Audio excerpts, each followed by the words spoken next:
मला असं वाटतं आमच्या पक्षाच्या नेत्यावर आरोप केला म्हणून मी कोणावर आरोप करणार नाही, पण CIDनं पूर्णपणे याचा तपास केलेला आहे, याचा क्लोजर रिपोर्ट पूर्णपणे सादर केलेला आहे आणि आता कोण लोक यांना बळजबरी कशा पद्धतीने करायला लावतं मला असं यथावकाश शिवसेना हे सगळ्या गोष्टी समोर आणतील, कारण मी ते जवळपास 240 पानाचं त्यांचं वाचलं.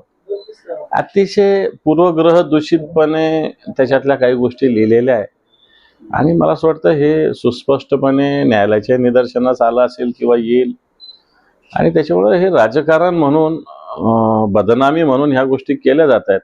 सत्यता मला असं वाटतं ऑलरेडी आलेली समोर आणि जी काही राहिलेली ती अशा या सगळ्या रिपोर्टच्या माध्यमातून निश्चित समोर येते. काल भिडेंचं एक मोठं वक्तव्य आलं की शिवाजी महाराज सर्वधर्मीयांचे नव्हते तर फक्त ते हिंदूंचे होते. शिवाजी महाराजांना एक छोटं करण्याचं काम ही मंडळी करते. हेच भिडे म्हटले होते की 15 ऑगस्ट काय भारताचा स्वातंत्र्य दिन आहे का? मग काय स्वातंत्र्यासाठी लढलेले लोक का वेडे होते का? आणि शिवाजी महाराज हिंदूंचे होते. हिंदवी स्वराज्य त्यांनी म्हटलेलं आहे, हिंदू स्वराज्य नाही, हिंदवी स्वराज्य म्हटलेलं आहे त्यांनी. हिंदवी स्वराज्य स्थापनेचं त्यांचं उद्दिष्ट होतं, ते त्यांनी सफल केलंय. जर त्यांना म्हणायचं असं ते हिंदू स्वराज्य म्हणू शकले असते, पण त्यांनी हिंदवी म्हटलेलं आहे. हिंदवीची व्याख्या ही व्यापक आहे. हिंदवी म्हणजे या देशात सगळे जे राहणारे, भले ते हिंदू धर्माच्या अखत्यारीतले असतील ते लोक, परंतु शिवाजी महाराज हे सर्वांचे होते. हे 100% जे काही ते म्हणतात हिंदूंचेच होते. मग हिंदूंचेच होते तर मग त्यांच्या विरोधात मुस्लिम हिंदू वकील का होते? औरंगजेबाकडं हिंदू वकील का होते त्यांच्या विरोधात? त्यांच्या बाजूने त्यांच्या तोफखान्याचे प्रमुख, त्यांच्या सैन्याचे मुस्लिम का होते? याचंही उत्तर आपल्याला शोधावं लागेल. कुराणाची प्रत कुठं सापडली तर ती मस्जिदमध्ये नेऊन ठेवा असा सैनिकांना आदेश का त्याने दिला होता?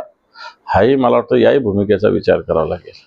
आणि म्हणून मला असं वाटतं छत्रपती शिवाजी महाराजांना एक छोटं करण्याची एक स्पर्धा या सगळ्या एका विचाराच्या लोकांमध्ये लागलेली दिसते. वाघ्यापुत्र दावा त्यानंतर काढू नये तर या संदर्भात समिती नेमण्याची उद्धव ठाकरे साहेब आणि होळकरांनी मागणी केली आहे. तर संभाजी ब्रिगेडकडून आता ते स्मारक हटवण्यासाठी अडचण. हे पण या सगळ्या गोष्टी जुन्या आहेत. याच्याविषयी तुम्ही आणि मी काही बोलू शकत नाही. उगाच कोणी सांगितलं म्हणून मी बोलणं, कोणी सांगितलं म्हणून मी ऐकणं, याला काही अर्थ नाही. निश्चित ऐतिहासिक पुरावे, इतिहास अभ्यासक यांची समिती असावी, त्यांना निर्णय घेऊन द्यावा. मला वाटतं याच्यात राजकीय प्रकारच्या कोणी भानगडीत पडू नये. 26व्या घटना दुरुस्तीनुसार संसदेला संविधानात बदल करण्याचे अधिकार विधानसभेतील भाषणात मुख्यमंत्र्यांनी फडणवीसांनी माहिती दिली आहे. तर 26व्या घटना दुरुस्तीत संविधानातील कलम बदलण्याचे संसदेला अधिकार आहेत असे ते म्हणाले. संविधान बदलायचे अधिकार नाहीये. संविधानात बदल, संविधानात पण बदल नाही. संविधानाचे जे काही कलम असतील, जे आता कालानुरूप त्याच्यात बदल आवश्यक असतील, जसं आता 73व्या 74व्या घटना दुरुस्ती स्थानिक स्वराज्य संस्था याचं झालं. पक्षांतराचं मला वाटतं 52वी घटना दुरुस्ती ही झाली, कारण आयाराम गयाराम ज्यावेळेस 3 वेळेस एक कोण गयाराम का आयाराम हरियाणाचा त्यांनी पक्ष बदलला, त्यावेळेस अशा घटना दुरुस्तीची आवश्यकता वाटली आणि मला वाटतं घटना दुरुस्ती झाली. ठीक आहे, त्याची कशी वाट लावली आणि हा वेगळा मुद्दा आहे, परंतु घटनेत बदल करण्याचा कोणताही अधिकार नाही. घटनेच्या काही कलमात कालानुरूप बदल करण्याचा अधिकार आहे. 106 दुरुस्ती आतापर्यंत झालेल्या आहे. ठाकरेंकडून फडणवीस आणि शिंदेमध्ये विस्तव टाकण्याचा प्रयत्न सुरू आहे अशी टीका उद्धव सामंतांनी केली आहे. कितीही बालिशपणा केला तरी दोस्ती तुटणार नाही असते. ठाकरेंना या गोष्टीची गरज नाही आहे. तुमच्यातलाच विस्तव आडवा जातो का हा तुम्ही तपासला पाहिजे. तुमची दोस्ती चांगली ठेवा. तुमच्या खात्यात तुम्हाला विचारलं जात नाही, मुख्यमंत्री डायरेक्ट इंटरफेअर करतात, ही तुमची छान दोस्ती आहे.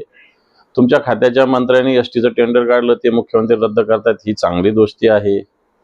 तुमच्या खात्याने जालन्याला एक 900 कोटी रुपयाचं ॲक्विजिशनचं काम सोपवलं होतं, त्याला स्थगिती दिली, ही चांगली दोस्ती आहे. तुमची अशी दोस्ती तुम्हाला लकला. तुमचे साधे OSD सुद्धा मुख्यमंत्री होऊ देत नाही, PS होऊ देत नाही, चांगली दोस्ती आहे. उद्धव ठाकरेंकडे औरंगजेब फॅन क्लबचं नेतृत्व असल्याची टीका बावनकुळेंनी केली. तेव्हा तर ते सौगाती मोदी नाही तरी विकासाची गॅरंटी आहे. एक कोणता विकास आहे? मग सगळ्याला द्या ना. दिवाळीला दिलं कधी? दिवाळीला कधी दिलं? तुम्हाला आता निवडणुकीच्या तोंडावर दिसलं, मग तुम्हाला लाजा वाटल्या नाही त्यावेळेस मुसलमानांना बोलायला? मुसलमानांच्या भावना जाणून न घेता वेगवेगळे मुद्दे कोरून काढता. कुठं हा मुद्दा, कुठं युपी मध्ये, कुठं MP मध्ये, कुठं राजस्थानमध्ये, कुठं दिल्लीमध्ये. त्यावेळेस थोडीशी जनाची नाही तर मनाची वाटली पाहिजे. हा कोणता विकास आहे? विकास झाला तर तुमच्याकडे कवडी नाही आहे, त्यामुळे हे धंदे करता तुम्ही. विधानसभा निवडणुकीनंतर आपल्याकडे मोठ्या प्रमाणात लोक येत आहेत. नव्याने पक्षात जे आले त्यांचा मान सन्मान होईल आणि जुन्याचीही काळजी घेऊ असं अजित पवार म्हणाले. त्यांचा पक्ष आहे, त्यांनी ठरवायचं असतं, त्याच्यात आपण काय बोलायचं. संतोष देशमुख मुलीने काल दिलेली आहे आणि सुद्धा संतोष देशमुखांना मारण्याची लाकडी काठी, पाईप, वायर हे सगळं जे काही आहे ते सुद्धा जप्त केलेलं आणि सगळ्या प्रकरणाची कबुली केली. हे तर सत्य आहे. संतोष देशमुखाची हत्या त्यांनीच केली, परंतु त्याच्यात वाल्मिक कराड, धनंजय मुंडे यांच्या सांगण्यावरून केले हे विषय येण्याचं बाकी आहे. मला वाटतं निश्चित या तपासात ते सगळं येईल या पोलिसांच्या चौकशीमध्ये. कुणाल कामराला पोलिसांच्या 3rd डिग्रीचा वापर करावा लागेल असं शंभूराज देसाई. कुणाल कामराला 3rd डिग्रीचा वापर करत असताना तुम्हाला तेवढीच डिग्री लावावं लागेल, कारण राज्याचे मंत्री आहात. मंत्र्यांनी मोजून मापून तोलून बोललं पाहिजे. मंत्र्यांना हे अधिकार नाही आहे बोलायचे. कोणाला 3rd डिग्री लावायची का 2nd डिग्री लावायची का 1st डिग्री लावायची? तुमच्या डिग्र्या बोगस आहेत अशा सगळ्या, त्यांनी काय फरक नाही पडत 1st काय 2nd काय 3rd काय. परंतु मला असं वाटतं मंत्री ज्या पद्धतीनं वक्तव्य करतात, एकीकडे घटनेचं 75 वर्ष आपण साजरा करतो आणि मंत्री अशा पद्धतीनं कायदा हातात घेण्याची गोष्टी करतात, मला वाटतं हे चुकीचं आहे. दहशतवादी संघटनेकडून कुणाल कामराच्या चॅनलला पैसे मिळत होते असा आरोप राहुल खनालांनी केला. 24 तासात युट्यूब चॅनलवर कारवाई करण्याची. राहुल खन्ना दलाल माणूस आहे, त्याचं काय बोलायचं. स्वारगेटला ज्या मुलीवर अत्याचार झाला होता त्या मुलीनं पोलिसांवर काही गंभीर आरोप केले. ते म्हणतात की अत्याचार कसा झाला हे अनेक पुरुष अधिकाऱ्यांना मला सांगावं लागायचं. चुकीचं आहे.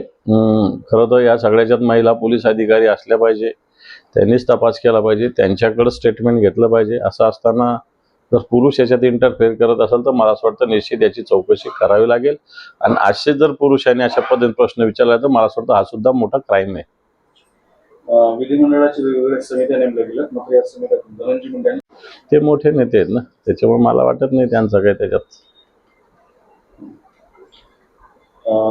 दुसरं सुनील तटकरे यांनी विधानसभा निवडणुकीत स्नेहल जगताप यांना मदत केली होती. या मदतीची परतफेड म्हणूनच राष्ट्रवादीत पक्षप्रवेश झाला असं भरत गोगावले म्हणाले. चांगलं आहे तुमची अडवान तुमची जिरवा चालू आहे. हक्कभंग समितीकडून आजच सुषमा अंधार यांनी कुणाल कामरा यांना खुलासा करण्याबाबत नोटीस देण्याची शक्यता.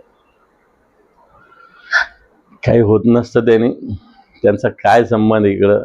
कोणाचा हक्कभंग केलाय त्यांनी कोणाचं नावच घेतलं नाही तर तो सांगेल एक मिनिटात मी कोणाचं नावच नाही घेतलं. ठाण्यामध्ये अनेक लोक दाढीवाले, अनेक लोक चष्मेवाले, त्याला काय असं तो सांगेल. त्यांनी काय करणार आहे हक्कभंग समिती? बरं, एका पराभवाने खचणार नाही असं शरद पवारांनी राष्ट्रीय कार्यकारिणीच्या बैठकीमध्ये वक्तव्य.